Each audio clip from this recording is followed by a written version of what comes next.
Welcome back to the 1600 game. I'm Jeremy Champa. I'm here with Mia Richardson, one of our great tutors, and we're going to talk through some questions from, I think, Module 2 of Test 4, hmm right? Awesome. Cool. What's the first question you want to look at, Mia? Awesome. So the first question that I flagged is question 7. And do you Nice. want me to read the question and then we can talk about the Yeah, let's answers? read it. Yeah, you just read the whole question. Go ahead. Sure. So question 7 says, in addition to being an accomplished psychologist himself, Francis Cecil Summer was a blank, increasing the opportunity for Black students to study psychology, helping found the psychology department at Howard University, a historically Black university in 1930. Yes, and it asks which choice completes the text with the most logical and precise word or phrase. Okay, so these vocabulary questions, it's like really hard to tell people to slow down and to do this sequentially. People just want to like go off of vibes and pick an answer. Okay, so maybe what I'll do is I'll show for the audience like how I'll walk you through the steps that we talk about. Okay. So the first thing I like to do is resist the urge to go to the answer choices. I almost always on the SAT am talking about going to the answer choices. This is an exception. We're gonna stay away from the answer choices, and we're going to try to find a clue in the sentence. And if it's hard to state the clue, at the very least, what we're gonna do is put like a phrase of our own, as ineloquent as we can think of, into the blank. So why don't I ask you to tell me what part of the sentence you think is going to help us decide what goes in the blank? I think it would be increasing opportunity for Black students. That's Yes. right after the blank, Yes. and that kind of gives us a hint of Sumner's like what he's all about. Yeah, he's increasing opportunities, helping to found, right? And hmm what we could say at the very least, and people really feel like at this point they have to say something smart, like I'll I'll epitomize saying something stupid.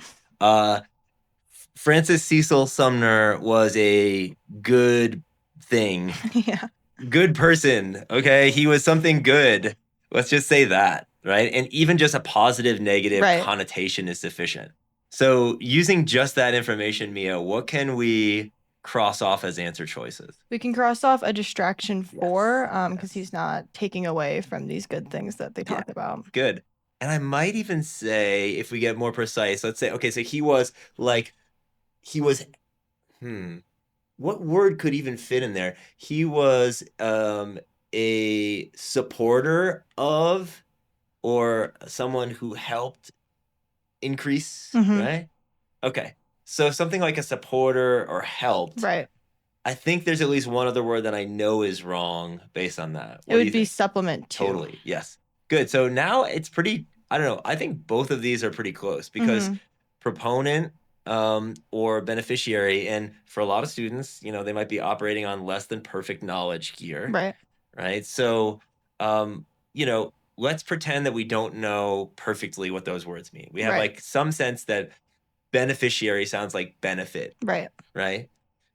Sometimes I like to pay attention to the pronouns here. Okay. hmm So if he was a someone who benefited of, I think even though that sounds good, what is wrong with the relationship to say that he is like someone who benefited from or of increasing So opportunity? then the next sentence is helping to found. So that doesn't Yes. really correlate with him benefiting from it. And then in the next sentence, he's helping push it. Totally. Yeah. Yeah. So it's really hard for kids to recognize that like you don't have to Yeah. know all the words to get the right answer here, hmm but it is possible to make a really good educated guess. And certainly a proponent is better than a beneficiary because a beneficiary is someone who gains from, Right. right? And a proponent is somebody who contributes to, Right. right? Sometimes knowing the opposite is really helpful. So like what word sort of sounds like the opposite of proponent, like almost the same word? Opponent. Opponent. Yeah, sorry, that was a weird thing to put Sorry. you on the spot. Like, what is the opposite? But like, right? So sometimes I'll say to people, like, even if you don't know that word, you do know a word that sounds like it, Right. and we can feel very like, well, hold on, I don't mean he doesn't mean opponent. It's like totally yes, just knowing that word is sufficient to say, well, pro might be the opposite of O in this Sure. case, right? Right. So definitely, if you know all the words, it's easier. But hmm even if you do, it's good to go through the process of crossing off wrong answers. And not getting stuck in a trap, right? Right. So That makes cool. sense. What's the next one you want to look at? The next one that I flagged was question 10. Cool. All right. So let's take a look. Okay. So let's start with the question itself. Will, I won't make you read that whole paragraph by yourself, but you can read the question for us first. So, question 10 asks us, according to the text, how did the researchers determine the level of surprise displayed by the cats in the study? Okay. Yes. So I'm going to flag something right away, which is according to the text. Okay. So if it said something like based on the text, that would actually be a little bit different. Okay. So if it Okay. says based on the text, I'm thinking infer, imply, suggest. Maybe I'm going to have to go sort of like into the language and understand what the implications of the language are.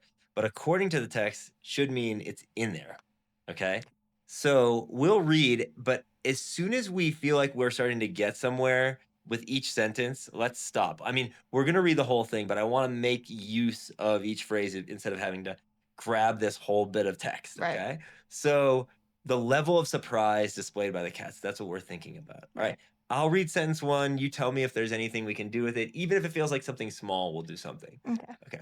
Cats can judge unseen people's positions in space by the sound of their voices and thus react with surprise when the same person calls to them from 2 different locations in a short span of time.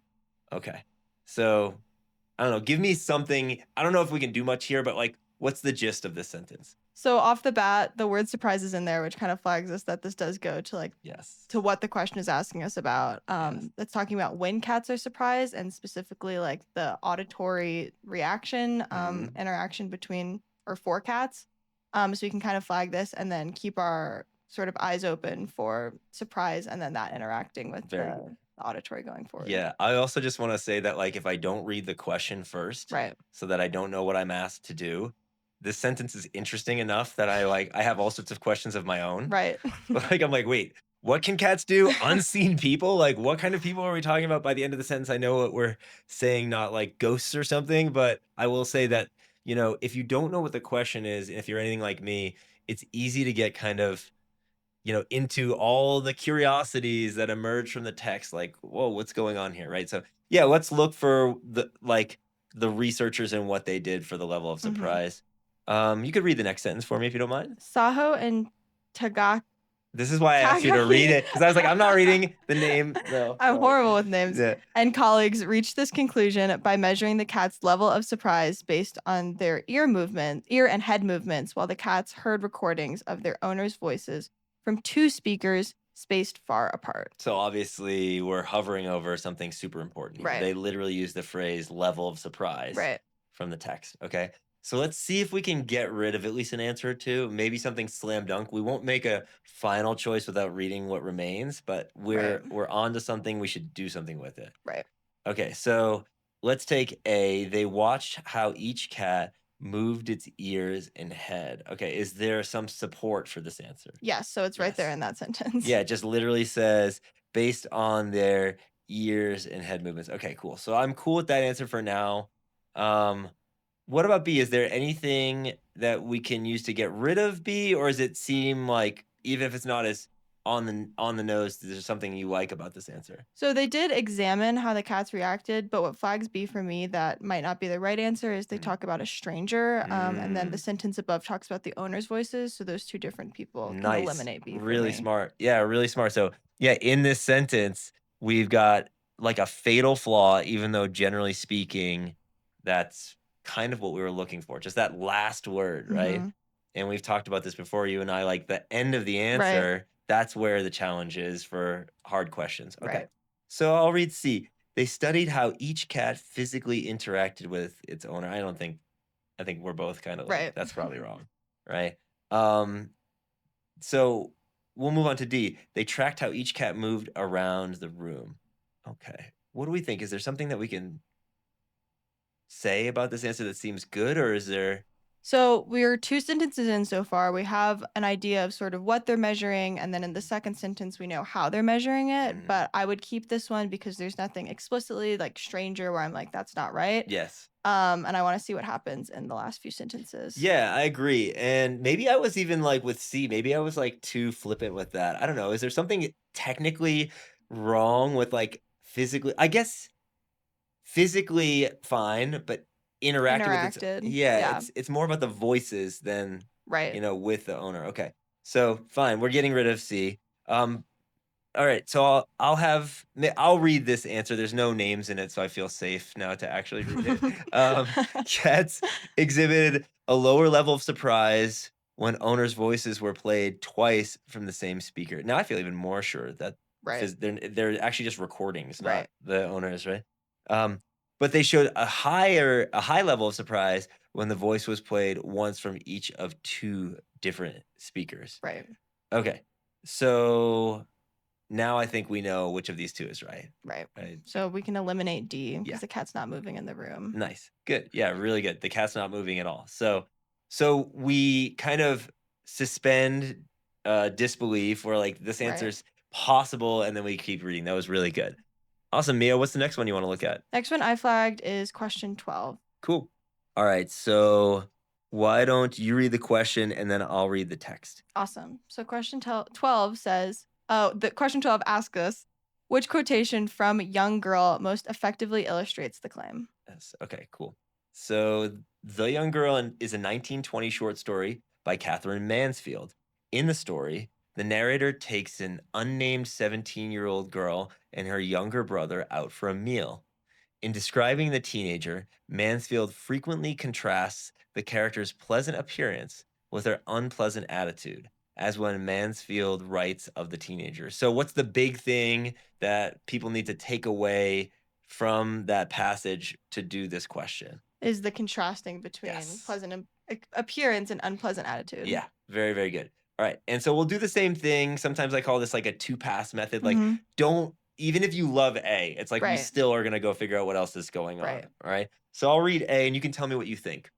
I heard her murmur, I can't bear flowers on a table. They had evidently been giving her intense pain, for she positively closed her eyes as I moved them away. So I think these answers and this kind of question is kind of easier to grab onto immediately just because it's narrative and the unpleasant attitude that's kind of subjective. Yes. Just off the bat, there's nothing unpleasant in this to me. Yes. They're talking about pain, which I think if you're reading the question quickly could flag, be it like Totally. unpleasant pain. But when we're honing in on the idea of her attitude, there's nothing there. And then going broader, there's no Yes. contrast. I completely agree. Yeah. And on a really hard question, you might get half perfect. Like you Right. might really get her unpleasant attitude, right? But not her appearance, right? Right. And giving, even when an answer is obviously wrong, sometimes I like to just notice like if the test makers have anything going for them here. One thing I might say is like generally speaking, flowers have a pleasant appearance, right? Right. And you mentioned this idea of intense pain, which is obviously unpleasant, right? So Right. there's some elements here. And saying that you can't bear flowers on the table is kind of like a bad attitude. Like, oh, you really can't handle Right. flowers on the table? Okay, fine.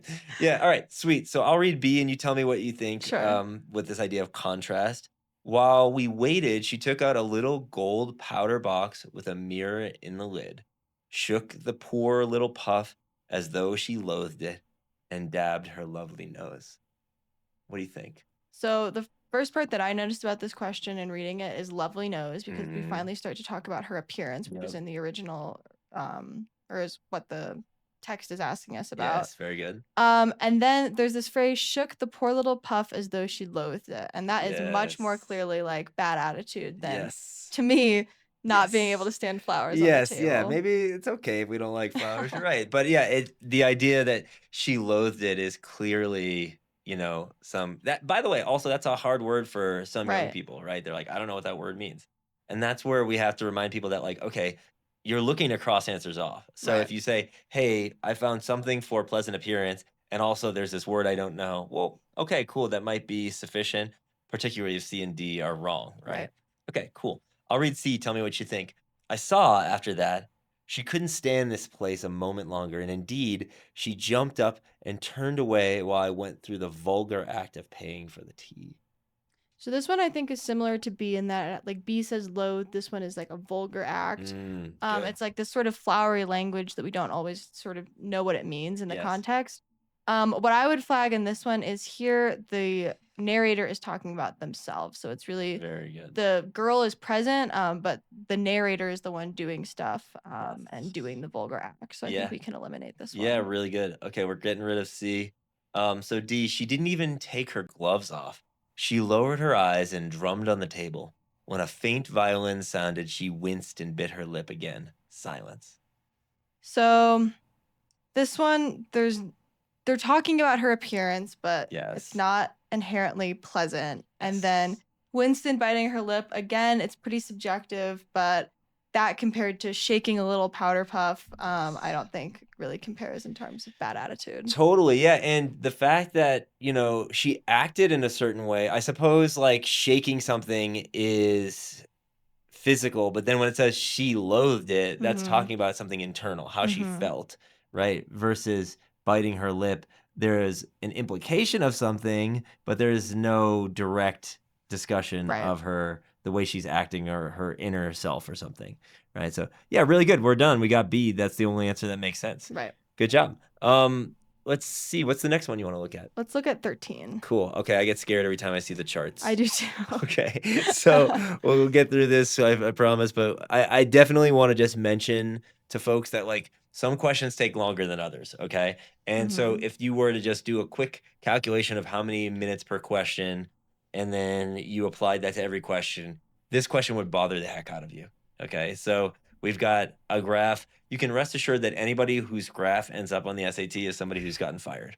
Okay, so if it makes you feel any better, this person is no longer making graphs professionally. They've moved on to something that they have more talent in. The graphs are going to be like intentionally hard to work with, or at least the test makers have selected them intentionally to make them difficult to work with.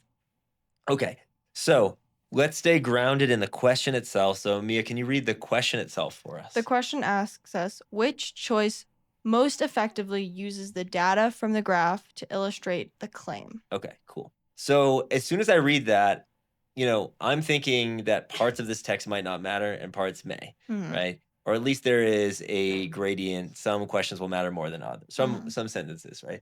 So we got to find the claim. Right. Okay. And luckily for us, typically, not always, but typically the claim will be in the last sentence. Okay. It's at least worth starting there. Okay. So when I start reading that sentence, as soon as I see one revelation of her work, that feels like we're going to get some sort of a, assertion, something like a claim. Right. Okay. So one revelation of her work is that a general measure may not fully reflect uncertainty about specific areas of policy, as in the case of the United Kingdom, where general economic policy uncertainty blank. So we probably have the outlines of what we want. So tell me what you would expect, or you could decode that sentence, or tell me what you expect that the data is going to have to show. So the sentence has the claim, and then, as if that's not enough to process, it has something afterwards that tees up the different kinds of answers. So the claim is the general measure may not fully reflect uncertainty about specific areas of policy. Yes. Full stop, that's the claim. And then the second part is tease up an example, which the answer is going to sort of talk about. I really wish that the graph was like explicitly UK versus other countries. That would be very nice. It's all UK, so that doesn't really help us. But it does say that general economic policy uncertainty blank, and we're going to expect a contrast with some specific area. Right. So if we go to the graph and we find general economic policy, right, we can see, let me get my writing tool. We can see that we're looking at basically the last bar, the darkest bar from each year. Right. And what we want to see is some distinction between that bar and one of the more specific policies. And I don't think I can make a choice between tax and trade policy. I don't see anything, nothing that we've seen yet. Right. Okay. So at least we know that much. And there could be more stuff worth reading, but I think we have enough to go to the answer choices and find one or two that like just don't comport with what we have so far. There may be further inquiry into the text, but at least we have something. Let's get rid of an answer or two, hopefully. Okay. So answer choice A says that the general economic policy uncertainty, which I paused there because I wanted to make sure I knew where uncertainty is, and it's the y-axis. So like literally just how high or low the y value is. Okay. So, basically the y value for the dark bar should be different from whatever happens in the answer choices. Right. Aligned closely with uncertainty about tax and public policy spending from '05. Pause. Is that true? I mean, I guess relatively, Yep. right? They're not I too would far say, yeah. apart, right? I'll use my writing tool. These two things right here are basically, they're close enough, Right. but differed from uncertainty about tax and public spending policy by a large amount in '09. Is that true? That's not true. Yeah. So we can just get that out. We could have gotten rid of that answer without reading the text. Right. Now, that just brings up a point. Some people would say, well, then why did you even read first? Right. Okay. It's a reasonable hypothesis to say, I'm just going to deal with the chart. I'm telling you that, like, because the question is asking about the claim, if I don't, like, at least consider the claim first, Right. I tend to just have this feeling of, like, great anxiety in the middle of the question. I'm like, I don't know what I'm doing here. It seems wrong. I can't get over that. Maybe some people can. Fine, go to the graph first. But divide and conquer. We've gotten rid of A based on what we've read so far. Right. Okay. So general economic policy uncertainty, B says, was substantially lower than uncertainty about tax and public spending policy each year from '05 to 2010. I don't know. What do you think about that? So in this one, and then in question A, the words that stood out to me are, let's see, substantially and then in a large amount. Because Yeah. when you're looking at the graph, it's hard and you're like taking the test, you're nervous, you're like, what do all these like Yes. lines mean? You look at it and you're like, I can't even differentiate between these. But when you see the word substantial, large amount, you like kind of Yes. ground you and you can say like, okay, no, I'm looking for big gaps. And in Yes. 2010, for example, we see what a big gap looks like. Totally. And so because we're not seeing those big gaps every year from 2005 until 2010, then I think we can eliminate B. Perfect. Well said. Well said. Okay, so C says that general economic policy uncertainty reaches highest level between '05 and 2010 in the same year that uncertainty. Let's just pause. Like, when did that happen? Like, that happened, I think, in 2010, 2010. right? Okay. So we could simplify that and say, in 2010, whatever comes next is true. Right. Trade policy and tax policy, trade policy and tax and public spending policy. So both of them reached their lowest levels. Right. Are they both at their lowest levels? No. No. Right. So we're feeling like this is either a really good feeling or a really bad feeling. Right. You're either like, okay, D is right, I'm done, or you're going to find out that D is terribly wrong and we're going to feel awful about Right. ourselves. We're going to have to pick ourselves up and say, well, the good news is we know that D is wrong. The bad news is we know nothing else. Okay. So general economic policy uncertainty was substantially lower than trade. I'll just simplify in '05. Let's just see. Is that true? Yes. Yeah. Trade is the highest one in '05. Right. And, the general policy is the lowest. So Right. true so far. And general economic policy uncertainty was substantially higher Right. than trade in 10. And that's true. Yeah, it's also true. Yep. Yeah, good. So there it is, D, right? There was a bunch of reading we didn't have to do. Right. I'll sometimes tell students like, do you know why they put blinders on a horse when the horse is in the city? Right. And of course, that's because there's a bunch of stuff happening in the city that will freak out a horse. Okay. So, we do that to be kind to the animals, if nothing else, even if you could question the kindness of the rest of the project. But the same thing's true here. Like, be kind to yourself. There are things that aren't going to matter. Right. Things that you don't really care about, that if you put time into them, you're just going to make things worse for yourself. Right. So we've got the answer. We kept calm and proceeded in small stages, and we got it for 13. Mia, what's the next one you want to look at? The next one I wanted to look at is 14. Cool. All right. So we'll trade off sentences. I'm going to make sure that I take the there's no hard names here. Next time there's a hard name, call me on it and I'll have to read it. I will. Okay. So read the question for us. The question asks us, which finding from the student study, if true, would most strongly support Tannen's hypothesis? Yeah, and there's probably a hypothesis that we could easily get to, but I quickly scanned the last sentence and I don't see that hypothesis. So I'll go to the beginning. Okay. Linguist Deborah Tannen has cautioned against framing contentious issues in terms of two highly competitive perspectives, such as pro versus con. Can you read the next one for us? According to Tannen, this debate-driven approach can strip issues of their complexity and when used in front of an audience can be less informative about the presentation of multiple perspectives in a non-competitive format. Okay, so let's just pause. I think it's pretty complex. First thing is like, don't just do black and white. If it's Right. a hard issue, right? A Right. contentious issue, that's a word that's going to mess with a lot of kids. Right. We have to read around it. But the next sentence kind of lets you know that, like, basically what contentious means, right? Right. That people, are going to have, if there's something that's stripped of complexity, then it previously had complexity, Right. right?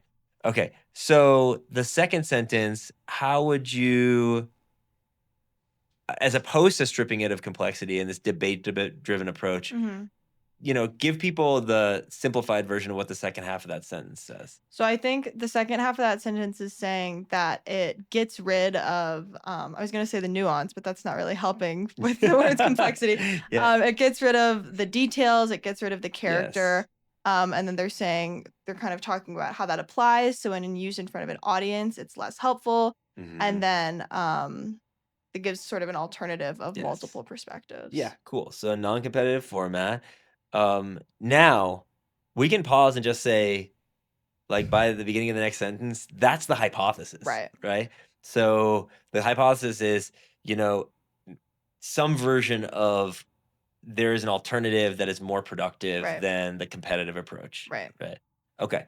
So I'll read this sentence. To test Tannen's hypothesis, students conducted a study in which they showed participants one of 3 different versions of local news commentary about the same issue. Simple enough. You can keep reading. Each version featured a debate between 2 commentators with opposing views, a panel of 3 commentators with various views, or a single commentator. Yeah, and I'm just gonna flag that, like, it seems like the single commentator is not very relevant. Right. At least maybe the answer choices are gonna make me rethink that. Right. But how would you take these 2 other aspects of this last sentence and, describe how those relate to the hypothesis? So we can put them in 2 buckets. One of them is the not Tannen bucket, and the one of them is the Tannen bucket. Yeah, good. I like that. Yeah, Tannen's in the panel of 3 Right. bucket. Okay, cool. Sweet. All right. So tell me what you think of these answer choices as we go. On average, participants perceived commentators in the debate as more knowledgeable about the issue than commentators in the panel. So off the bat, we're talking about the participants in the debate, and they perceive them as more knowledgeable than the ones in the panel. So that doesn't really fit in with what Tannen's hypothesis is. So we can just eliminate that. Cool. B says, on average, participants perceived commentators in the panel as more knowledgeable about the issue than the single commentator. So this one is really alluring when you first read Yes. it. They're talking about the participants in the panel. They're more knowledgeable. You think, okay, that's spot on. Yes. And then it kind of lets you down in the last half when they talk about the single commentator. Yes. Like you talked about, like we can stick around and see if that single commentator ends up being important, but I just don't really see that being a strong option choice. So once again, the end of the answer is where it gets sneaky, right? Okay, C says, on average, participants who watched the panel correctly answered more questions about the issue than those who watched the debate or the single commentator did. Right. Okay, so what do you think about this? So this one I think is a little tricky because the first 2 have been perception of knowledge, and then this one is talking about answers questions more correctly. So it kind of flags for you like, whoa, where did we just go? But I like this one because it's comparing the panel versus the debate. Yeah, good. And the single commentator is in there, not really important necessarily, but it seems like we're claiming that there's not only that one thing is better, but one thing is best. Right. And I'm with you. Like, I thought the knowledgeable thing was fine, but actually now I'm thinking like, wait, do we care who's knowledgeable or which is more effective for, helping the listener gain knowledge? Right. So, okay. We'll look at D. On average, participants who watched the single commentator correctly answered more questions about the issue than those who watched the debate did.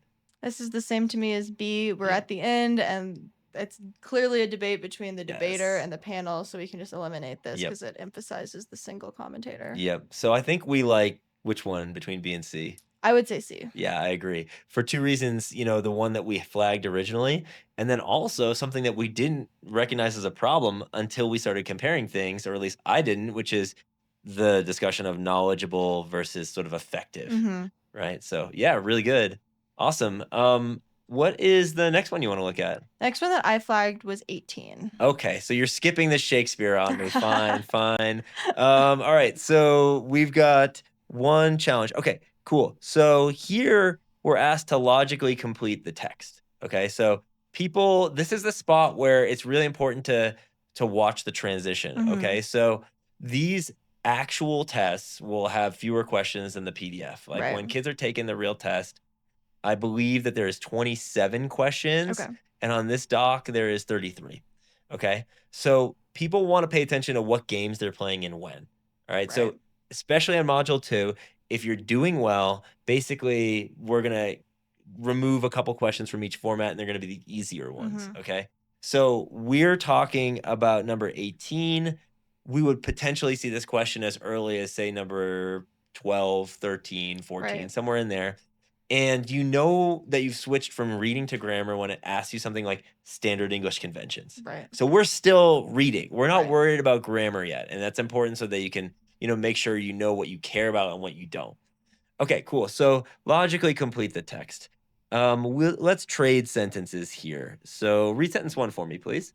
One challenge when researching whether holding elected office changes a person's behavior is the problem of ensuring that the experiment has an appropriate control group. Okay, I just want to pause and say the idea of a control group, if this is something that feels strange for a student, they really have to make sure that they understand what that is, because the hardest SAT science questions will ask about control groups. Mhm. We're all sort of results oriented, so we like to think about like what was the premise and what was the result, right? But the control is, what allows us to make um, any sort of claims based on the results. Right. And that's what the SAT likes to throw at you. So if you don't Right. understand that idea, we help people make sure that they understand it, Right. not just answer this question. Okay.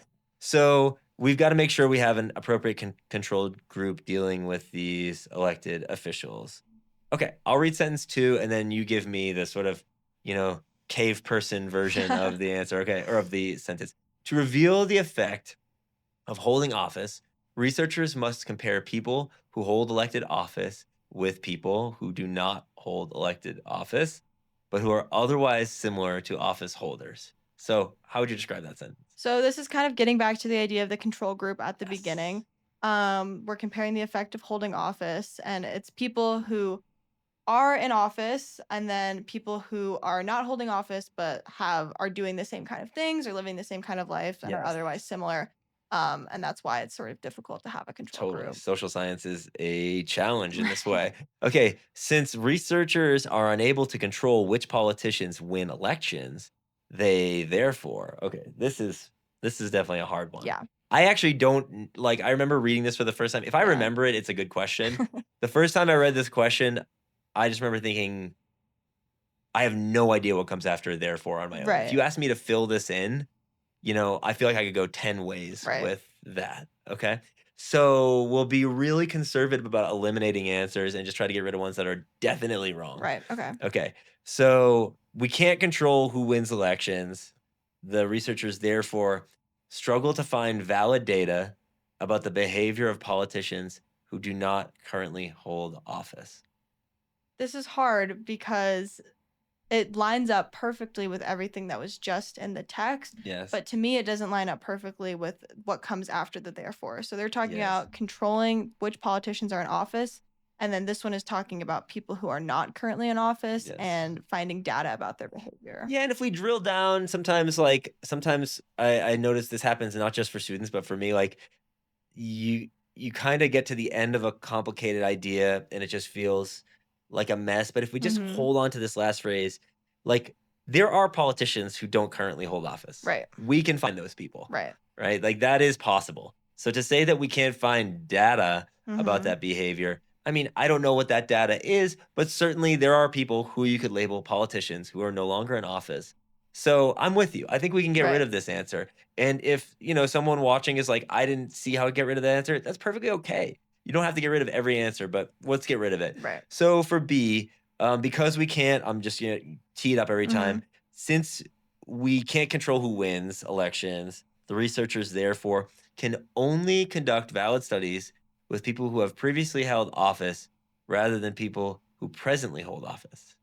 This one seems like it could potentially be right. And they're talking about people who have previously held office, and because they can't control it, so they can't control who presently holds office. Yeah. So I would keep this one in the mix. Yeah, let's hold on to it. So C says, because we can't control who wins elections, researchers therefore should select a control group of people who differ from office holders in several significant ways. Mhm.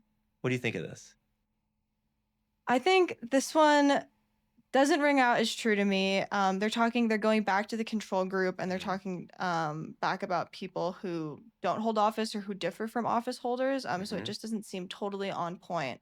Yeah. With the people who are not being able to control. Yeah, if we take this answer and think about the second sentence, which basically defines what we're looking for in a control group, people who are similar but don't hold office, the C is just saying, well, give up on that. Right. Right? You got to select somebody else. But that, that would be pragmatic to say like, hey, you're going to have to make some concessions. These people Right. aren't going to be exactly the same. Right. But to say that you should just give up on it just feels like, then what are we doing? Right. Like maybe you just can't do the science then, but Right. like I'm crossing off that answer. Right. Okay, so D says, because we can't control who wins elections, the researchers will therefore find it difficult to identify a group of people who can function as an appropriate control group for their studies. Sorry, I stumbled there, but they can't find an appropriate control group for their studies. Okay, this is interesting. So I like D for a lot of reasons. The first is that it goes directly back. It says, we'll find it difficult to identify a group of people who can function as a control group. The challenge is the control group. You go back up to the top of the text that says the challenge is the control group. So I like that already. The other thing that I like about D is that you're not having to speculate so in depth. So A talks about we'll struggle to find valid data. B talks about only can find valid studies. Yes. And those could be true. And I think it's challenging when you're reading this because you're thinking like, I think they probably would not be able to find data. Yeah. But C just says they're going to find it hard to do the thing that we said they're going to find it hard to do. Yeah. So I think D's the best answer. Yeah, here's the thing about D. Like when I said at the beginning, when I read this, I'm like, I don't know what comes after therefore. The one thing that I didn't expect to come after therefore is basically that we didn't go beyond the premise. Right? Like this answer choice is right because it hasn't even made any claim about any action they should take. Right?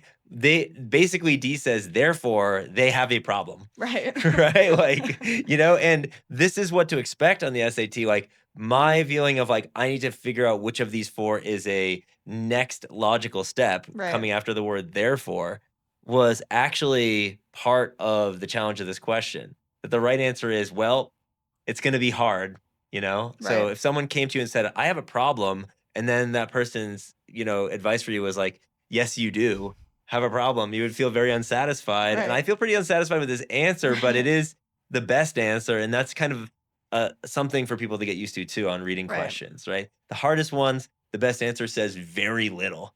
Because the more you say, the more likely you are to be wrong. Right? Exactly. Can be used against you in a court of law. All right, so that's 18. What's the next one you want to look at, Mia? The next one that I flagged was 26. This is a grammar question like we were talking about. Yes, grammar. And so as soon as it says conventions of standard English, all you care about is grammar. Right. And this is where we go straight to the answer choices and we find what is the actual ask. Right. So articulate for me, what is the difference between these answer choices? So the answer choices obviously differ in the grammar and they differ in how they're splitting up the sentence. So each one versus A doesn't split it up at all. And then they all differ in how they're sort of separating the two clauses. Yes. Now, the first thing that I'm going to notice is C and D. Okay. So a semicolon in almost every case is equal to a period. Okay. So the first thing you do when you see a semicolon on this test is you have to ask yourself one qualifying question to see if you can cross off C and D. So if they're the same, you can cross them both off. They can't ask you to make a choice between two things that are functionally equivalent, right? They can't be a stylistic variation that they're just like, we just like semicolons, so you're not going to Harvard, right? So the first thing to ask yourself to qualify if these are the same is to make sure that the semicolon is not getting used in the other way. The other way is a complex list, right? And a complex list, basically, a semicolon is acting as like the big boss comma, the super comma that separates bigger items. And if that sounds fancy, just start by saying is there another semicolon in the sentence? And of course, the answer to that question, is there another semicolon here? No. No, there is not. So now I know that C and D are functionally the same, Right. and therefore they're both wrong. Right. And so they're wrong. And now I have one thing left, which is a colon. Right. Most people think a lot about like what comes after a colon. So how do you think about what comes after a colon? I think about what comes after the colon as like what they're presenting. So Yes. the next full thing. Yes. And as a reader or a thinker, that gives you a certain signal. You like know how to think about what comes next relative to what comes before. As a test taker, however, the important criteria is not what comes first, but or not what comes after in terms of substance, but if the structure of the sentence before the colon is complete, Right. which it needs to be, even though we don't always do that in our writing, Right. and what comes after may or may not be a full sentence. Right. Now, we could logically infer from crossing off Z and D that one of these is not a full sentence, or else, a period would be fine. Sense, right? Yes. And that's important only in as much as you could tell that they're not asking you questions based on which one is the best, and a couple of them are fine. Like, oh, well, you could go with a period, but a colon's better. No, it's never going to be like that. Right. Okay. So let's just see what's going on before and after this colon. Okay. So I'm going to try to simplify this. Every time I see a prepositional phrase, I'm going to get rid of some stuff. So I could just call this a study instead of published by Rice University, Geoscientist Ming Tang.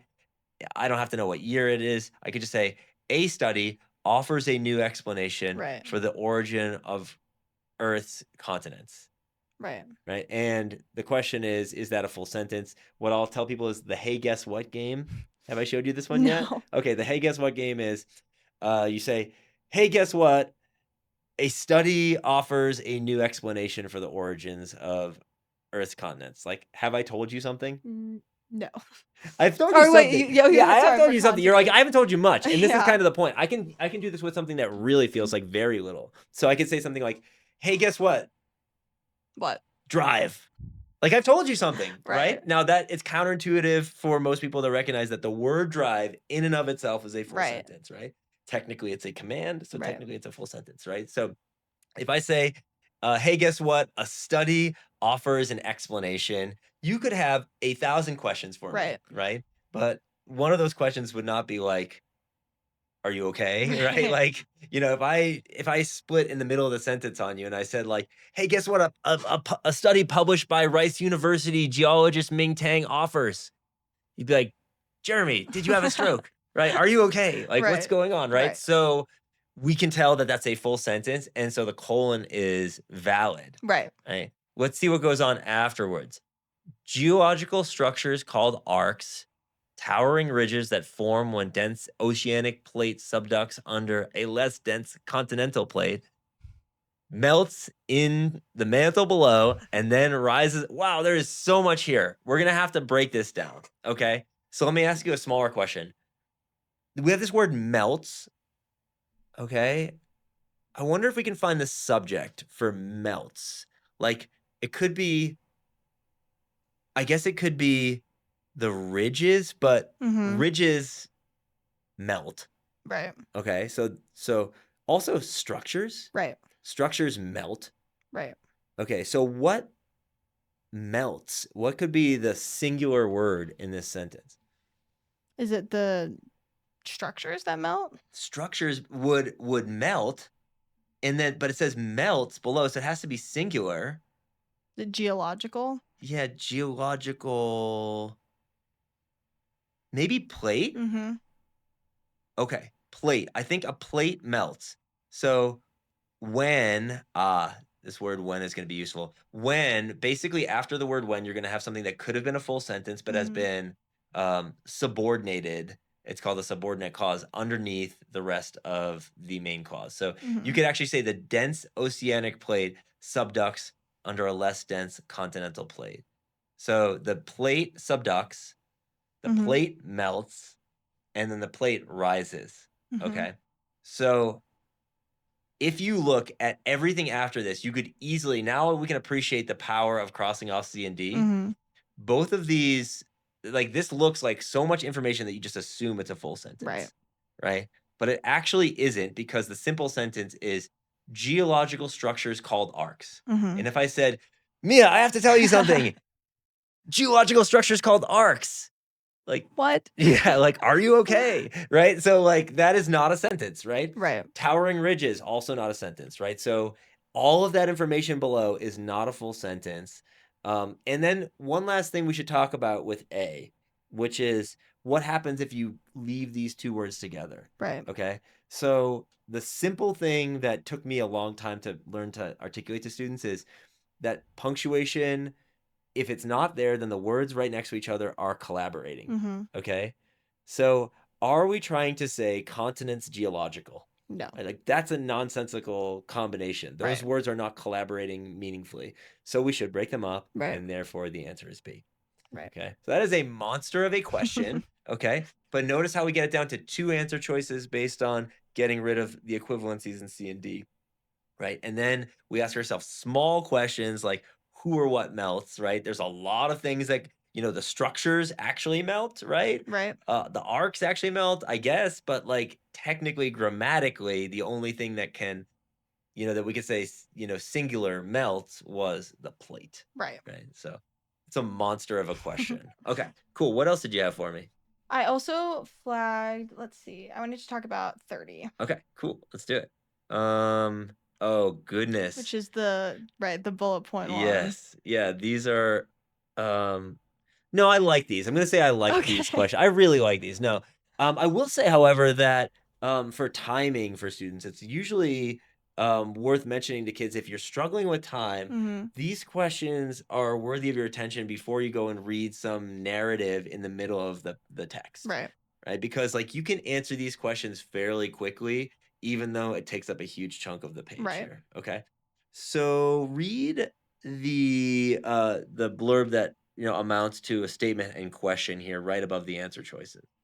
A student wants to present the influence theory to an audience unfamiliar with the Hodden.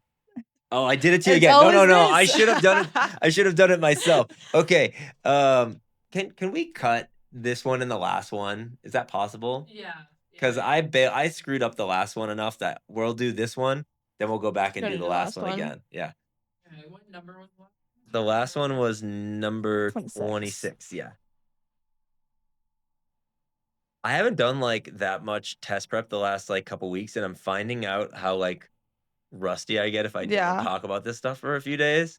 Wait, I think you did a good job. You were like, "What does a colon do?" I was like, "I don't know." Told you about something. Well, I'll sound better the next time. Cool. Okay. Just keep rolling. 26 and the beginning of 30 here, yeah. And then we'll redo them in reverse. Okay, cool. All right, Mia. So let's talk about number 30. Great. Cool. So read me the prompt sort of above the answer choices, starting with the student. Oh, I should do this one for you, shouldn't I? We made a deal. I would read the funky name next time. I do this to kids all the time. I feel terribly about it. So, okay, I'm going to practice. I think it's Haudenosaunee. Okay, the student wants to present the influence theory to an audience unfamiliar with the Haudenosaunee Confederacy. Which choice most effectively uses relevant information from the notes to accomplish this goal? Okay, so hard names notwithstanding, we're presenting the influence theory to people unfamiliar. Right. Okay, so here's the thing. Every once in a while, there will be 2 answer choices that are decent enough that I have to go look at the bullet points. Right. We'll see if that's the case. But just based on the idea that we're presenting a theory to people who are unfamiliar with this confederacy. Right. I won't try to say the name again. Let's see if we can get rid of at least 1 or 2 answer choices based on that criteria and not based on the bullet points. So I'll read A. You tell me what you think. Historian Bruce Johansson believes that the Great Law of Peace was very influential. The best thing I can say about this answer is that it has almost the word influence in it. And then other than that, it really just does not tell us anything about the influence theory. And I am personally unfamiliar with that theory, and I do not feel that has been presented. Very good. I thought you were going to say the best thing we could say about that answer choice is that I said Johansson correctly. All right. So B, the influence theory is supported by the fact that Benjamin Franklin and Thomas Jefferson both studied the Haudenosaunee Confederacy. What do you think about this one? So the student wants to present the influence theory to people who are unfamiliar with the Haudenosaunee Confederacy. So they're telling us about the Haudenosaunee Confederacy and sort of bolstering its credibility. So that kind of tells me a little bit about what the Confederacy is, but what it doesn't tell me is anything about the influence theory. Very good. Very good. Okay. So I don't like B. Right. I think what I'll do is I'll like soft cross it off because you did say it was at least a little bit better than A. So the influence theory holds that the principles of the Great Law of Peace, a centuries-old agreement binding 6 native nations in the northeastern U.S., influenced the U.S. Constitution. So it is only after answer C that I know what the influence theory is. I think originally what flagged it to me is that like a more promising answer is that it says the influence theory holds. Yes. And that basically just means the influence theory says. And so when I see that, I'm like, okay, what does it say? And that feels very in line with present. Yes. And comparatively to B, I know more about the Confederacy now. Right. I know who these people are. So even though I agree that B gave us some information, it was better than A, C gives us even more. Okay, D says Native people, including the members of the Haudenosaunee Confederacy, influenced the founding of the U.S. in many different ways. Once again, this doesn't really tell me anything about influence theory. It doesn't present it. And I feel like just because influence theory isn't mentioned, that doesn't automatically cross it off, but I don't know what influence theory is after reading this. So that is a good distinction. It could totally paraphrase the theory, but hasn't done anything for us there. And here we've, in answer choice C, we do have something that you could say paraphrases the theory, right? The theory is that these principles influenced the Constitution.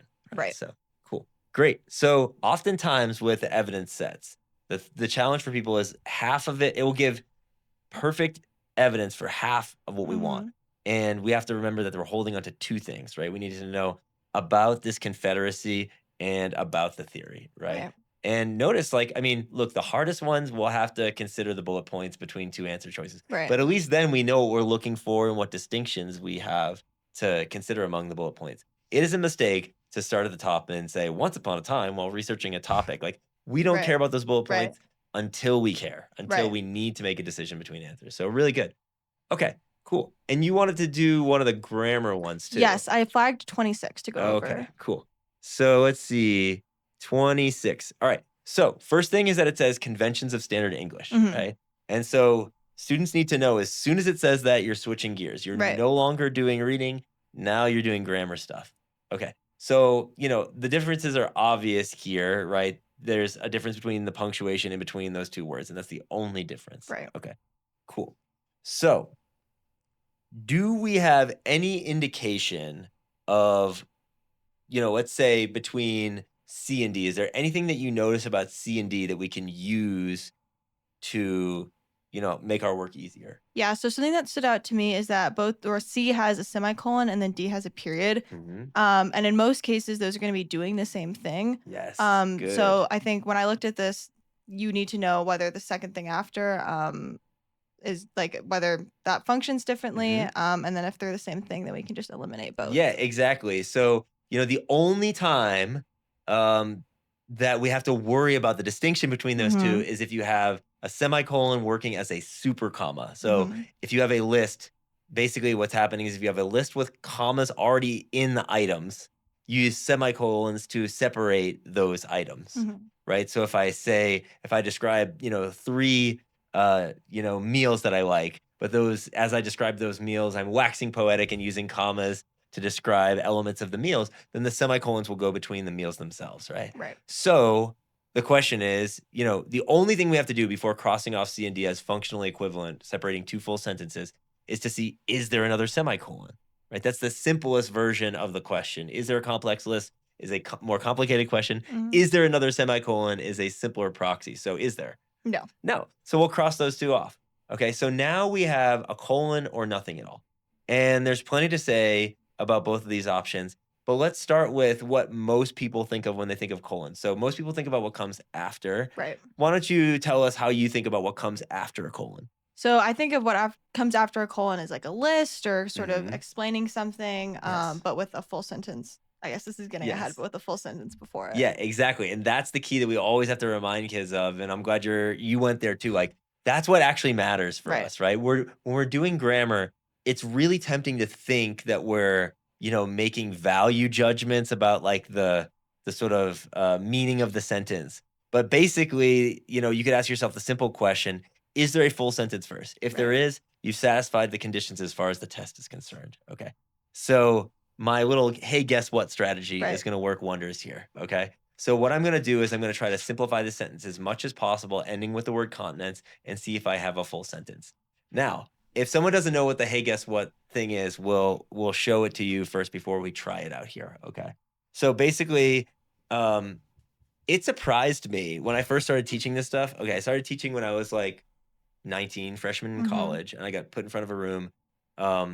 And the grammar was new to the SAT. I'm old enough that when I took it, there was no grammar. Okay. And then there was grammar, and my boss is like, you can handle it. Just go. You got it. Right. You got the answers in front of you. You're good to go. And some kid asked me, like, what is a full sentence? I was like explaining punctuation. He's like, can you define a full sentence? And I was like, yeah, like subject plus verb plus predicate. Obviously, like, let's go. Like, ready for the. And then these kids who are like barely younger than me, right? I'm 19, they're 17. I was Right. teaching this huge group. They they proceeded to come up with every exception to the rule possible based on like what they knew was right. Hey, we just did this question and that one's got to be a full sentence, right? There's a Right. semicolon. Okay, so they came up with all these exceptions and made me come up with a new theory. And I like went home very embarrassed and thought about it and came up with this thing I call the hey, guess what method. Okay. So I'm gonna ask you to play along with me for the hey, guess what method. Okay. If at the end you're left hanging where you're waiting for me to keep talking, Right. then it's not a full sentence. Right. And if I've said something, you could have a million questions about how random it is that I've said it. Right. But if you feel like you're ready to move on to why did you say that, Right. then I said a full sentence. Right. Okay. Okay. So, hey, Mia, guess what? What? Drive. That's a full sentence. Yes. Surprisingly, a full sentence. Mia, guess what? What? It happened. What happened? Yeah, it's a full exactly. It's a full sentence. sentence. You're ready to move on, right? Hey, Mia, guess what? What? When I was a young boy and I was dreaming about my future. Are you okay?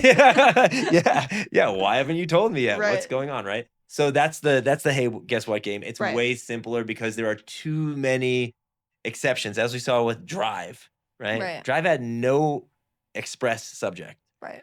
and basically no predicate, just a verb. Right. But that was a full sentence, Right. right? So we'll try this with 26 in a simplified way. A study published by Rice University geoscientist Ming Tang could just be called a study. Right. So I'll say, hey, Mia, guess what? What? A study offers a new explanation for the origins of Earth's continents. What are the continents? I'm ready to move on. Yeah, cool. So we've got a full sentence. Right. So there's every reason to think B works. And the question is, do we get some sort of an explanation afterwards? And the answer is yes. Like, what is this new explanation? It's really fancy. It has to do with arcs and all that stuff. But basically, the only thing that we have to consider, we don't have to consider any of that stuff if we think about, do we need punctuation or not? Right? So, like, why do I need punctuation between continents and geological? Do you have a sense of why? Because continents and geological just don't make sense next to each other. Yes, That's a full yes. sentence and we're ready to move on. Yes, exactly. So the way I typically explain this to people is like, if the word right before and after the punctuation are working together, you shouldn't put punctuation there. Right. But if those words are not collaborating in the sentence, continents geological is not a coherent phrase. Right. The origin of Earth's continents geological doesn't really make sense.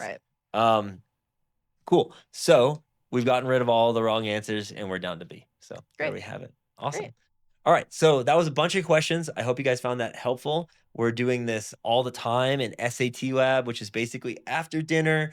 You're done with your study, but you need to work on the SAT, but you're feeling lazy or you're bored or you don't know where to start. Like, Mia's going to be there. I'm going to be there. We're going to help you with questions. All you got to do is sign up for the mastery program.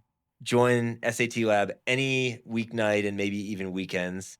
After dinner, we'll be ready to help you, and you can ask us any question you want. Thanks for joining us.